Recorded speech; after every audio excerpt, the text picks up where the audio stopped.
Almost professional. That's all that matters. So, do you have any unique radio handle type name or something like this, or just Dave? You can call me Dave. I go by H. David Lang because my first name is like 11 letters of Hindu unpronounceableness. Well, what nationality do you mind me asking? Where'd you get? My parents are hippies, and so they thought this would be a really good idea, which has made a very long and interesting life for me at every bank and hotel check-in for the last. Wow, that's yeah. Pronounce it.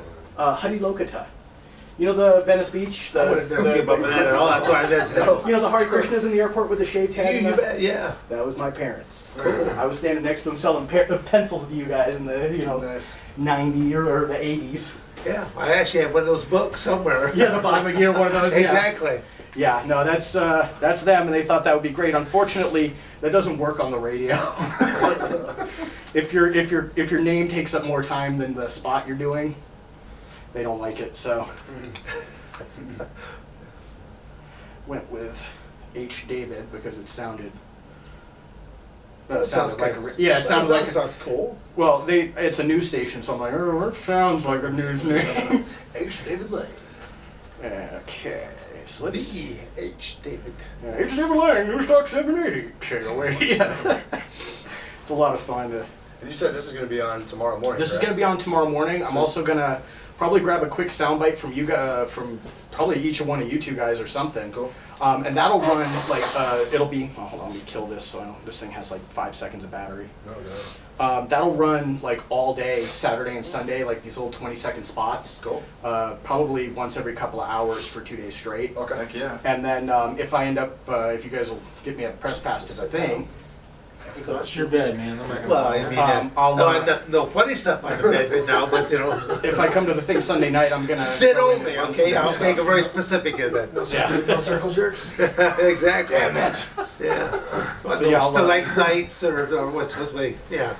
Hopefully we'll have stuff about this running that's all it, weekend. Yeah. That was the idea. Is I was like, I get to get a little bit of fun and meet a guy I've been watching fight for a long time, Right. and you guys get a bunch of promotion, hopefully. Absolutely. That's why it worked out great. Testing. Are you actually recording? Oh, I hate this thing. Stop. Okay. Is your camera? Testing, recording. I got a couple of professional wrestlers that they do their own iPodcast off of a system similar to this. First time I've ever seen it. Oh, Yeah, nice. I do. I have a laptop at home and a mic, and I just log on, Yeah. pop up my webcam, and I can live cast and stuff if I need to. Yes. Okay, testing. I think. There it is. Now it's actually running. Just Sure, for you bet. just for Yeah. cues. So that's the. Yeah, that's Just for information. Okay. I'm sitting here with. Dan, I know. I can help you out here, Dave. No, Okay. it's, what do you call it? I normally work nights and I spend all day doing this. Okay. So So- I haven't slept in about 20 hours. Okay. So I'm like, okay. Sitting here with Dan, the Beast Severn, and we're here for the Legends of MMA Hall of Fame induction ceremony of 2014. You were inducted last year, correct? Yes, Dave. I was inducted last year. Should I elaborate a little bit more than that?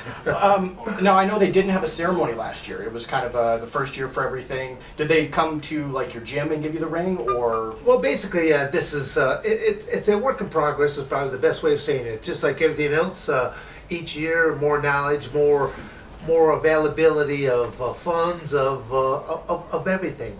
And so this is actually the very first, I think, ceremony that is open to the general public, that they'll be invited to it, where actually dignitaries from different parts of the martial arts world will be involved in the actual ceremony process. So it's, I don't know, I mean, I'm just happy just to be a part of it. Excellent. So let's see who's fighting on this, or who's here tonight. Have you faced? I don't think you fought Rickson. You fought Hoyce, right? Yeah, but he's not being invited.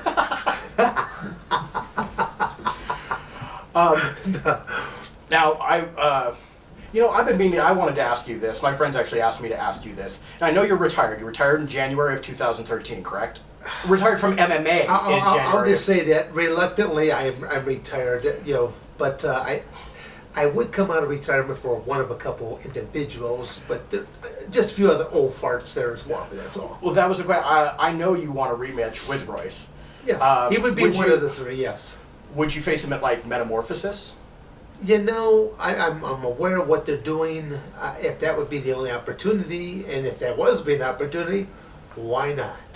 All right, that was the question I had, was would you be, well, now, you did, you wrestled, you did MMA, you almost made the Olympics. Now, I heard this story a long time ago, but I'm sure our listeners haven't. You lost in the Olympic qualifiers, was it, on a controversial match, and that sort of got you into MMA? Something like that? Dave, you're kind of opening Pandora's box here right now. I already took my Prozac before you guys entered my room here in the first place, so that I could be calm and demeanor here amongst us. But no, I mean, we wouldn't even be having this conversation today had things gone the way that they should have gone for me. I should have been the Olympic representative. I should have won the gold medal 1984, but that is not what went down. And then I had to exercise some demons inside of me at the expense of a number of opponents. For 2 years, people were impressed with what I did in the no-holds-barred world that morphed into the mixed martial arts world that we know it as of today. And they're blown away with what I did. I go, all you saw at that point in time was Dan Severn residue. If you really wanted to have seen an animal, you should have seen me from 1984 to 1986. I ruled the world. And not in a very kind way. I finished opponents off, usually by maiming them in some type of capacity, to where I ended a lot of people's careers. Well, all legally within the confines of the nice sport of amateur wrestling. Yeah, well, I know you trained in amateur wrestling, and you were also a professional wrestler. I like to refer to it as wrestling. Dave. There's wrestling and then there's wrestling, where men in tights settle their differences in a squared circle. You gotta talk like that too. Well, no, that's actually, I was gonna ask you about it. Are you still interested in working in the wrestling business? I still do there, Dave. I mean, I've already retired from one of my industries. I'm still going strong in the others. Have you thought about working like in Inoki's Genome Federation, doing like the work shoot type of... Well, I've actually met Inoki a number of years ago. I was first involved in the, I say I'm going to have a hard time coming up with the name here right now. As of the 92 Olympics is when I first got involved in the wacky world of professional wrestling. And I used my real name and I used my real amateur credentials. And I happened to be, in the infancy of my professional wrestling career. And I think it might have been only my first 5th or 6th match that I was involved with, and a gentleman from Nashville, Tennessee happened to be on that card, and he said, are those credentials real? And I said, well, yes, they are. He says, you ought to be over in Japan doing this thing called shoot fighting or shoot wrestling. UWF. Yes, UWFI. So I just gave him an athletic resume and a business card, and 3 days later I get a phone call. 10 days later I'm in Nashville for a tryout.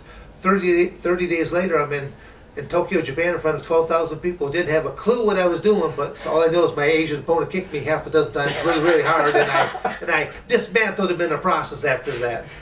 Did you ever wrestle or work with, Jeff Ulbrich? You mean Gary Ulbrich? Sorry, yeah.